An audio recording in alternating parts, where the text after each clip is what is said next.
History है, military history उसको दर्शाएंगे। तो बहुत खुश होकर उसी वक्त उन्होंने पूरी डायरेक्शन दी और अभी जो विजय दिवस 16 दिसंबर को हम उसका अभी फिर दोबारा से मुख्यमंत्री साहब को निमंत्रण देंगे उसका उद्घाटन करने के लिए।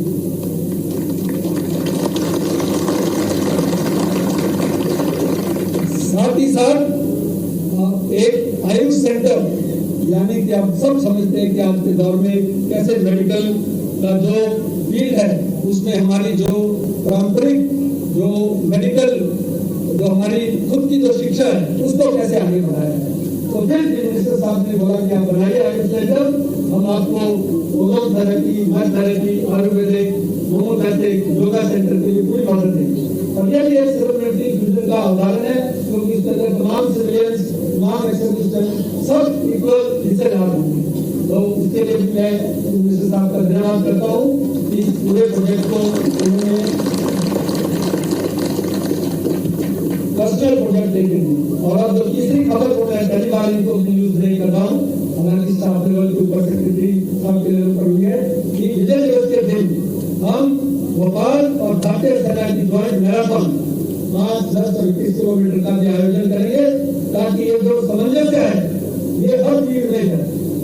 और पिछले कुछ दिन पहले मैं जब सेक्रेटरी साहब से मिला मिस्टर राम जैन से, तो मैंने उनको और चीफ मिनिस्टर साहब दोनों को आश्वासन दिया कि जब भी किसी भी वक्त की कोई भी विपदा आती है तो जो भी फौज है मध्य प्रदेश के अंदर 21 कोर की तरफ से है और बाकी की जो एयरफोर्स और नेवी की तरफ से है, वो हर वक्त तैयार है कोई भी कंटिजेंसी को फेस करने।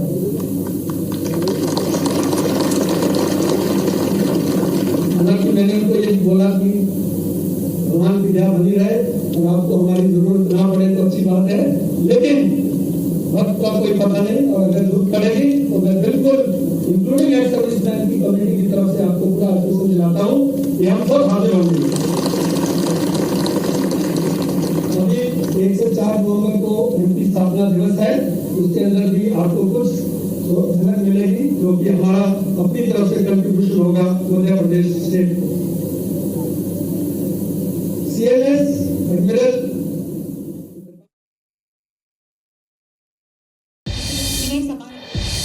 श्रीमती निर्मला शर्मा।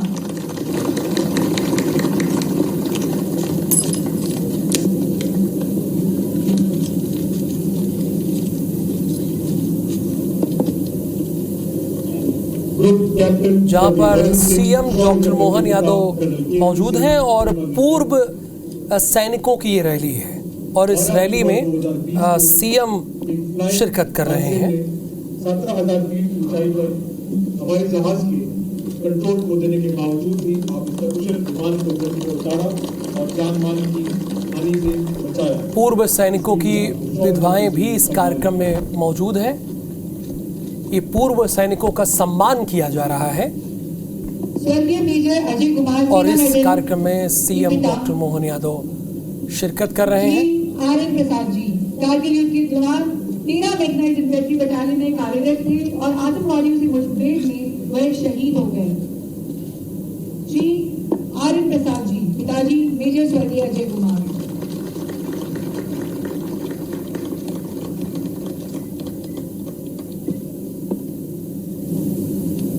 ग्रेनेडियन स्वर्गीय सुरेंद्र सिंह बघेल शौर्य चक्र की पत्नी वीर नारी श्रीमती वंदना बघेल 26 दिसंबर 1992 को गश्ती दल का हिस्सा रहते हुए आतंकवादियों के सिर के साथ एक मुठभेड़ में आप वीर गति को प्राप्त हुए थे। बहादुरी से दुश्मन का सामना करने के लिए आपको शौर्य चक्र से सम्मानित किया गया।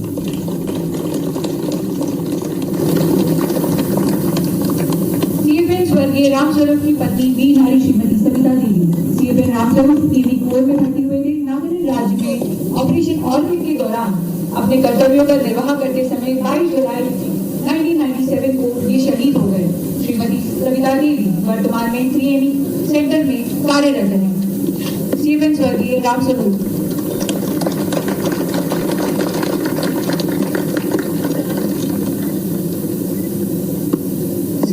स्वर्गीय रमेश कुमार की पत्नी वीर नारी श्रीमती लक्ष्मी बाई लेफ्टिनेंट रमेश ने 19 इन्फेंट्री डिवीजन का हिस्सा रहते हुए ऑपरेशन विजय में बड़ी बहादुरी से दुश्मनों का सामना करते हुए वीर गति को गले लगाया। उनके इस बहादुर कार्य को तो भोपाल में ये कार्यक्रम हो रहा है और सीएम डॉक्टर मोहन यादव इस कार्यक्रम में शिरकत कर रहे हैं। ये पूर्व सैनिकों की एक रैली का कार्यक्रम है। इसमें जो पूर्व सैनिक की विधवाएं हैं उनको भी सम्मानित करने का काम सीएम डॉक्टर मोहन यादव की तरफ से किया जा रहा है। हरप्रीत कौर रीन इस खबर पर आपको ज़्यादा अपडेट देंगी, ये इस वक्त वहीं पर मौजूद है। हरप्रीत, इस कार्यक्रम के बारे में हमारे दर्शक आपके जरिए जानना चाहते हैं जो यहाँ पर हो रहा है भोपाल में। बिल्कुल, देखिए भोपाल के जीत स्टेडियम 3EME सेंटर बैरागढ़ में पूर्व सैनिकों तथा उनकी जो विधवा यानी वीर नारियां, उनके सम्मान में विशेष रैली का आयोजन किया जा रहा है। भारतीय सेना की एक खास बात है कि जब सेना में जवान तैनात रहते हैं, अधिकारी तैनात रहते हैं, तो सेना उनका खास ख्याल तो रखती ही है, लेकिन उसके साथ ही जब वो सेवानिवृत्त यानी कि रिटायर होते हैं उसके बाद भी सेना उनका और खास ख्याल रखती है। और हर साल ये रैलियां आयोजित की जाती हैं जिसमें बड़ी संख्या में जो भूतपूर्व सैनिक होते हैं, उनके परिवार होते हैं या उनकी नौकरी के दौरान शहादत होती है, तो उन वीर नारियों को भी इस कार्यक्रम में बुलाया जाता है, सम्मानित किया जाता है।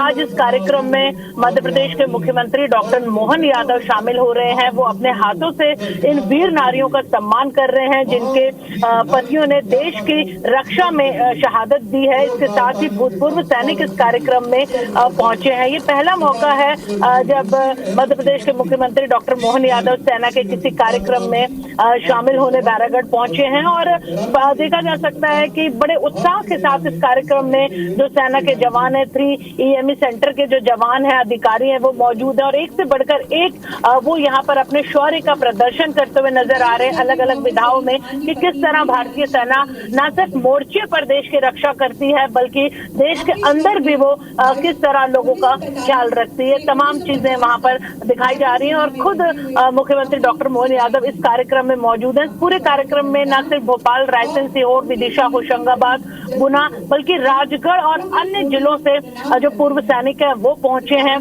उनकी वाइफ को भी यहाँ पर इनवाइट किया गया। इसके साथ ही वीर नारियां भी इस कार्यक्रम में सम्मानित की जा रही है और खुद डॉक्टर मोहन यादव मध्य प्रदेश के मुख्यमंत्री हैं, वो इस कार्यक्रम में मौजूद है। तो एक बड़ा गरिमामय कार्यक्रम, एक भव्य कार्यक्रम आज राजधानी भोपाल के बैरागढ़ सेना के सेंटर में आयोजित किया जा रहा है। जी बिल्कुल, ये कार्यक्रम हो रहा है जैसा कि हरप्रीत कौर बता रही हैं और गरिमामयी कार्यक्रम है भी। ये देखिए तस्वीरें भी हम आपको दिखा रहे हैं। जो पूर्व सैनिक की विधवाएं हैं वो बारी बारी से वो आ रही हैं। यहाँ पर सीएम डॉक्टर मोहन यादव उन्हें सम्मानित करने का कार्य कर रहे हैं।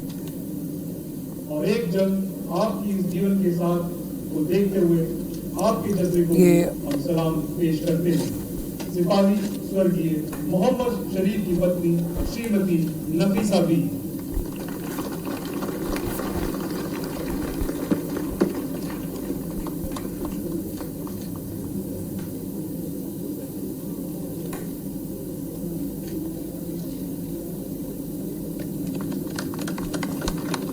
धन्यवाद सर।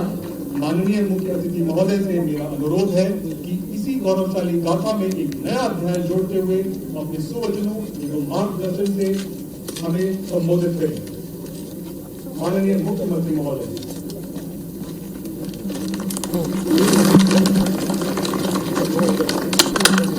बोलिए भारत माता की, भारत माता की, वंदे वंदे। जो उत्साह उमंग से भरे भूतपूर्व सैनिक रैली के आज के कार्यक्रम में हम सबका खुशी का दोहरा दिन है। आज हमारे लिए सौभाग्य की बात है, हमारे मध्य प्रदेश की धरती से निकल करके विश्व के सबसे बड़े लोकतंत्र के लोकतांत्रिक सबसे बड़े देश आज हमारी सेना के लिए अपना नेतृत्व प्रदान कर रहे हैं एडमिरल दिनेश कुमार त्रिपाठी जी। मैं आपका स्वागत करता हूं, अभिनंदन करता हूं। मध्य प्रदेश सरकार की ओर से आपको प्रणाम करता हूं। हमारे लिए सौभाग्य की बात है सरकार के लिए इससे बड़ा गौरव क्या है, हमारे अपने परिवार से निकल करके कोई देश में खास करके सेना के क्षेत्र में जाकर के नेतृत्व करे। ये हमारी अपनी मजलिस की गौरवशाली विरासत का ही एक तरह से नाम हो सकता है, जिनके आधार पर हम राजा भोज, विक्रमादित्य और नाना प्रकार के अलग अलग प्रकार के वीर सेनानियों को याद करते हैं। मैं इस मंच के सुंदर अवसर को उपलब्ध कराने के लिए लेफ्टिनेंट जनरल प्रीतपाल सिंह जी आपका भी स्वागत करता हूँ, अभिनंदन करता हूँ। जनरल ऑफिसर कमांडिंग 21 फोर्स हमारे ACS एस.एन. मिश्रा जी, सुमित कप्तियाल जी, major general Sharad Kumar Srivastava ji, brigadier Arun Nair जी। ये आकाशवाणी में कार्यक्रम आता था, आकाशवाणी का पंचरंगी प्रोग्राम, जिसमें विविध रंगों के साथ हमारे अपने सभी रंग के साथ उसके गानों का प्रसारण किया जाता था। और वीरता के भी कितने का सोच सकते हैं, आज के इस कार्यक्रम में एक एक का अलग अलग प्रकार से आनंद ले रहा था। वाकई दिल जीत लिया, इतना सुंदर आयोजन आपने किया है। मेरी अपनी ओर से आप सबको बधाई। और जो आपने कहा है कि सेना की वर्तमान जीत के लिए अगर आधार कोई बनता है तो उसका भूतपूर्व सैनिक होता है। वो अपनी मजबूत नींव से हमारी वर्तमान की सेना का हौसला बुलंद करता है। मैं सभी भूतपूर्व सैनिकों को बधाई देना चाहूंगा। हमारे गौरवशाली देश की गौरवशाली परंपरा है। यद्यपि हम जिस संस्कृति को मानते हैं उस संस्कृति में तो हमारे लिए आने और जाने का क्रम भी नियत है। जो जन्मा है उसको जाना है, लेकिन आने और जाने के क्रम में हमारे लिए परमात्मा जो मौका देता है उस मौके का सदुपयोग करके हम अपने जीवन को धन्य बनाएं। लेकिन ये सामान्य व्यक्ति के लिए हो सकता है। आप तो और उससे 2 कदम आगे वाले लोग हैं, जो 142 करोड़ लोगों का जीवन धन्य बनाते हुए आपने अपने जीवन का उत्कृष्ट समय दिया और वर्तमान के मंच को गौरवान्वित किया। मैं आपका स्वागत करता हूँ, अभिनंदन करता हूँ। वीरता का प्रतीक, साहस का उचित सम्मान, भारत का हर वीर सिपाही मातृभूमि की शान है। मैं आप सबका पुनः स्वागत करता हूँ, अभिनंदन करता हूँ। आज हमारे बीच हमने प्रदेश की वीर नारियों, भूतपूर्व सैनिकों और उनके परिजनों का भी सम्मान किया है। मैं अपने प्रदेश के 8.5 करोड़ जनता की ओर से भी आपका स्वागत करता हूँ, अभिनंदन करता हूँ। भारत माता की रक्षा में जो सैनिक डटे रहते हैं, अभी उनके अपने पराक्रम पुरुषार्थ के छोटे लघु नाटिका में ध्यान दिया है। क्या सर्दी, क्या गर्मी, क्या धूप, क्या आंधी, क्या तूफान, वो तो छोड़ो, ये हमारी ट्यूबलाइट कैसे चला रहा है, जना चला चला रहा हूँ। कितना आनंद आया देखकर। कोई सोच सकता है कि सिर के ऊपर कोई नारियल फोड़ दे और हमारा वीर जवान की गर्दन मालूम पड़ा और ऐसा वैसा हो तो गर्दन लचक जाए। लेकिन एक एक कला, एक एक भाव, हमारे अपने उनके अंदर के जज्बे, इस जज्बे के बलबूते पर तो 200 से ज्यादा देश है और भारत का सबसे सम्मान ज्यादा इसीलिए करते हैं कि यहाँ की सेना अपनी इस स्थिति में है। मुझे इस बात का डर है। एक बार नहीं, 2 बार नहीं, जब भी मौका पड़ा हमारे सैनिकों ने अपनी 20वीं 21वीं भूमिका अदा की है। मुझे इस बात का गर्व है। कोई भी वर्ल्ड हो, आजादी के पहले का या बाद का हो, हमारी सेना ने सदैव भारत को गौरवान्वित किया है, लोकतंत्र की रक्षा की। मुझे इस बात की भी प्रसन्नता है, आजादी के बाद हमारे साथ भी कई देश और आजाद हुए थे, लेकिन आज उनके आगे हालत क्या हुई? उनका अपना लोकतंत्र खतरे में पड़ा, उनका अपना बाकी सिस्टम बिगड़ा। लेकिन अगर भारत का वर्तमान ये जो इतना सुंदर और मजबूत है तो उसकी सबसे बड़ी भूमिका है हमारे सैनिकों की अनुशासनबद्ध रहते हुए अपनी भूमिका में उचित तरह से निर्वहन करना। दुश्मन आग दिखाए तो घर में घुस के मारना, ये नरेंद्र मोदी जी का समय है। हमें इस बात का भी आनंद है। आमतौर पर हम बॉर्डर पे लड़कर के बाणों के आधार पर युद्ध के कौल में जाते थे, लेकिन अब बदलते दौर में यशस्वी प्रधानमंत्री नरेंद्र मोदी जी के समय जिस प्रकार से सेना का मनोबल बढ़ा और सेना को लेकर के जो जिस प्रकार से सोचा गया, मुझे स्वर्गीय अटल बिहारी वाजपेयी जी का भी स्मरण आ रहा है। हमारे अपने कारगिल युद्ध को देख करके पूरा देश अलग दुनिया में था, एक अलग प्रकार की चुनौती थी।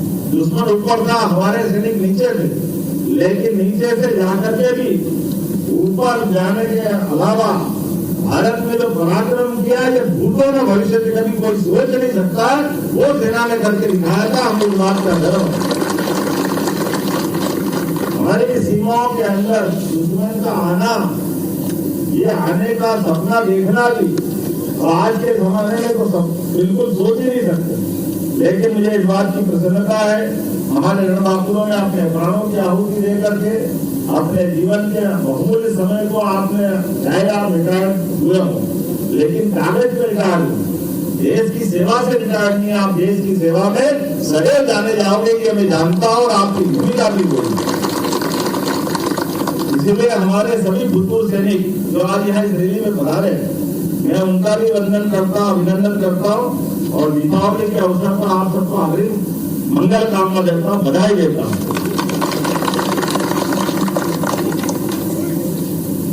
तीन भाइयों की जोड़ी तो दुनिया में प्रसिद्ध है, एक भगवान श्री राम और श्री लक्ष्मण, एक भगवान श्री कृष्ण और बलराम, और तीसरी जोड़ी मध्य प्रदेश की थी, वो है विक्रमादित्य और भतरी। इन जोड़ियों का तो हमको स्मरण था, लेकिन सेना में दोस्तों की जोड़ी बनती, ये दौर भी हम देख रहे हैं अपनी आंखों के सामने, ये अलग दौर है। एक क्लास के दो मित्र अपने साथ पढ़ते पढ़ते अपने अपने क्षेत्र में भारत की सेना का नेतृत्व करे अलग अलग क्षेत्र में।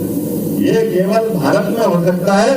माननीय दिनेश त्रिपाठी जी और हमारे उपेश जी को दोनों को बधाई देता हूँ, जिन्होंने हमको ये अवसर दिया।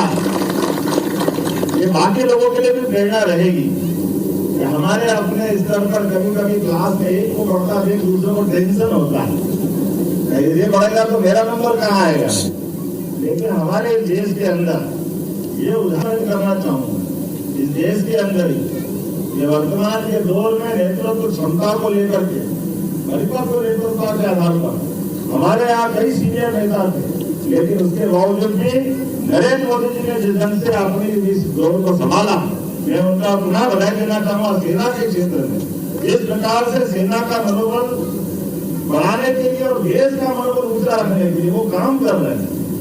देने के लिए इतनी सारी बातें बहुत लंबी बात हो सकती है, लेकिन देश का सीना और देश का खून और देश की सेना का मनोबल ये कब बढ़ता है, जो हमारा लीडर हमारा आगे बढ़ करके ऐसे कई अवसर उपलब्ध कराता है जो देश को गौरवान्वित करते हैं। हमें इतना आनंद आता है, ये केवल एक बात नरेंद्र मोदी जी के कार्यकाल में हो सकता है कि वो अमेरिका से बराबरी से बात करते और रूस को भी उसी श्रेणी में रख करके हिम्मत के साथ मुकाबला करते। ये है लोकतंत्र की ताकत और ये है नरेंद्र मोदी का समय। रूस यूक्रेन युद्ध हो या यूक्रेन रूस के आगे बढ़ के और कोई युद्ध हो, हम सब देख रहे हैं अपने सेना के भरोसे से देश की अंदर की आवश्यकताओं को लेकर एक एक प्रकार से सेना के लिए कौन से संसाधन हो सकते, कौन से विमान हो सकते। आपके लिए भी हमारे यहाँ गया जमाना, मैं कभी ज्यादा जानता तो नहीं, मुझे मालूम है कि हमारे यहाँ कोई अपनी सेना से रिटायर करता था तो हम उसको टिप टाप करके अपनी सेना में लगा लेते। पुराना जमाना तो यही था, लेकिन अब क्या हो गया है, अब जमाना ऐसा हो गया नई टेक्नोलॉजी का नवीनतम साधनों से युक्त अगर कोई हथियार आता है या पोत आता है तो हमारी सेना को समर्पित करते। ये है वर्तमान का समय और ये है भारत की ताकत। तेजस विमान हो, विदेश से आयात करना तो सुख ही हो, हमको कोई आपत्ति नहीं। तकनीक से हमारी कोई कष्ट नहीं, तकनीक के बारे में कोई चिंता नहीं, लेकिन तकनीक के साथ साथ अपने स्वदेशी भाव को भी बढ़ाने की जरूरत है। और उस तरह से सेना के साथ कदम से कदम मिलाकर पूरे देश में अलग प्रकार का वातावरण बना हुआ। मेरी अपनी ओर से आप सबको बधाई देता हूँ। अभी मेरे बारे में बातचीत के लिए मैं धन्यवाद देना चाहता हूँ। जब हमारे अपने कुटुम्बाल जी और हमारे सेना के अधिकारी आए और उन्होंने कहा कि कुछ इशू हमारे हैं, हमने कहा आपके थोड़ी है, वो मेरे भी हैं, मेरे और आप में कोई अंतर नहीं है। जो आपका है वो मेरा है। सेना से मतलब कैसे जा सकते, इसलिए सेना जो जब चाहेगी या सेना के दूर अधिकारियों के बारे में जो कोई भी ऑफर आएगा, मध्य प्रदेश सरकार जरा पीछे रहने वाली नहीं है, ये मैं आश्वस्त करना चाहूंगा। कई सारे निर्णय हमने लिए, आपकी जानकारी में है ही है कि हमारे लिए शहीद के लिए जो हमने अपना नियम बनाया, उस नियम का भी हम परिपालन कर रहे हैं और उसमें और संशोधन भी कर दिया है कि हमारे शहीद के लिए हमारे मन में सरकार के द्वारा दी जाने वाली कुछ योगदान राशि, उस योगदान राशि में पहले हम एक मुश्त देते थे, उसकी कठोर ध्यान में आई थी कि आमतौर पर परिवार में बारिश के नाते से कानून में ये मांगा जाता था कि सिवाय पत्नी के और किसी को राशि नहीं दे सकते, और हमने संशोधन कर दिया, आधी पत्नी को देंगे, आधी माँ बाप को देंगे, ताकि ये जो कष्ट आता है, कई बार घर के अंदर जवान बेटी होती है और ऐसी घटना में उसका दोबारा विवाह करना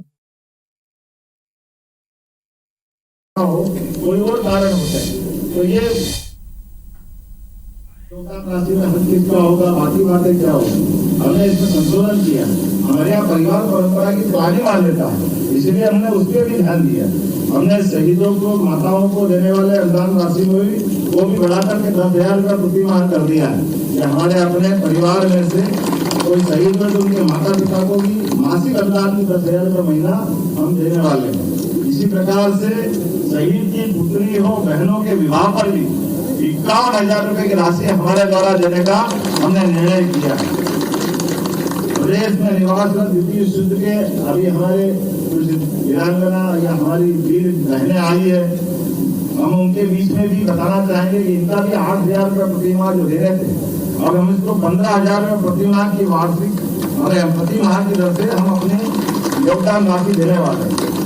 मध्य प्रदेश में ऐसे माता पिता जिनकी पुत्री सेना में, हम सब चाहते हैं कि हमारी जो भाई करता है वो बहन भी करे, इसलिए उनके परिवार में उनके माता पिता के लिए उनकी सम्मान निधि 10,000 रुपये प्रति माह से बढ़ा करके 20,000 रुपये प्रति वर्ष हम करने वाले हैं। मैं आज के इस अवसर पर विभिन्न शौर्य और विशिष्ट सेवा अलंकरणों से सम्मानित सैनिकों को, उनके आश्रितों को भी हमारे पूरे देश के अंदर अपने मध्य प्रदेश में सर्वाधिक सबसे बड़ी राशि का योगदान दिया जाता है, मुझे इस बात का गर्व है और इस क्रम को हम जारी रखेंगे। भूतपूर्व सैनिकों, विधवाओं, विकलांग सैनिकों, आश्रितों को विभिन्न योजनाओं के विभिन्न हित लाभ, आर्थिक सहायता, छात्रवृत्ति, ये हमारे द्वारा जो दी जाती है वो देश के बाकी राज्यों में सबसे अधिक है, और हम इसमें और विचार करना, आपका सुझाव आएगा, इसमें और हम आगे बढ़ते जाएंगे। भूतपूर्व सैनिकों को शासकीय नौकरियों में आरक्षण, प्रदेश में पूर्व सैनिकों के बच्चों को medical, engineering, technical education, law समेत विभिन्न कोर्सों में आरक्षण दिया जाएगा। सभी सरकारी विभागों के ग्रुप सी एवं डी पदों पर भूतपूर्व सैनिकों का आरक्षण, जिला सैनिक कार्यालय में सहायक ग्रेड 3 स्तर पर कर्मचारियों के पदों में भी भर्ती करने का हमारी सरकार ने निर्णय किया। कहने के लिए तो बहुत है, लेकिन आज आपको केवल आपसे मिलने का प्रेम था, आपसे मिलने की इच्छा थी, और मैं समय निकाल करके हमारे जो थल सेना अध्यक्ष जी उनके कमांड सेंटर पे गया और मिलकर के आनंद आया कि मध्य प्रदेश के हमारी धरती से निकला हुआ एक हमारा अपना भाई आज देश की सेना को गौरवान्वित कर रहा, मुझे उसका आनंद आया। तो आपसे तो दूसरी बार मिल रहा हूँ, पहली बार आपने हमारी नौसेना अध्यक्ष आप शायद नहीं बने थे, लेकिन हमारे रीवा में जब मैं शिक्षा मंत्री था तब हमारा अपना दीक्षांत समारोह था, और दीक्षांत समारोह में कई सारे अलग अलग प्रकार के लोगों को सम्मानित करने की पद्धति थी। तब आपसे मिलना हुआ था, आपको पीएचडी तो मानव पीएचडी की उपाधि प्रदान की गई, जोरदार अभिनंदन करो। हमने तो पहले ही मान लिया था कि भविष्य हमारा, इसलिए हमारी सरकार के द्वारा आपको गौरवान्वित करने का मौका लिया था। आज के इस अवसर पर पुनः मैं एक बार सबका अभिनंदन करता हूँ, और आपने जितने कार्यक्रम बताए हैं मैं कोशिश करूंगा सभी कार्यक्रम में उपस्थित रहूं, एसपी और से अग्रिम रूप से आपका आश्वासन भी करता हूँ, और पुनः आप सबके प्रति शुभकामना देते हुए अपनी बात समाप्त करता हूँ। बोले भारत माता की बहुत बहुत धन्यवाद सर। जोरदार तालियों के साथ माननीय मुख्यमंत्री महोदय को अभिनंदन और धन्यवाद। तो मुख्यमंत्री डॉक्टर मोहन यादव को इस वक्त आप सुने थे राजधानी भोपाल से ही सीधी तस्वीरें हैं जहां पूर्व सैनिकों की रैली यहां पर निकाली गई और इस रैली में प्रदेश के मुखिया सीएम डॉक्टर मोहन यादव शामिल थे। इसके पहले उन्होंने संबोधित यहां पर किया जिसे आप सुन रहे थे और अपने संबोधन में कितनी महत्वपूर्ण बातें उन्होंने यहाँ पर कही है पूर्व सैनिकों को लेकर, उनके योगदान को लेकर, हमारे देश में इन तमाम चीजों को लेकर उन्होंने यहाँ पर जानकारी दी। साथ ही कई सारी उन्होंने प्रमुख योजनाओं का जिक्र भी किया है जो कि पूर्व सैनिकों के लिए होने वाली है, हमारे देश के सैनिकों के लिए होने वाली है। उनके जो योगदान है, उनके बलिदान है और उनके साहस को लेकर यहाँ पर मुख्यमंत्री डॉक्टर मोहन यादव सभी को संबोधित करते हुए नजर आ रहे थे।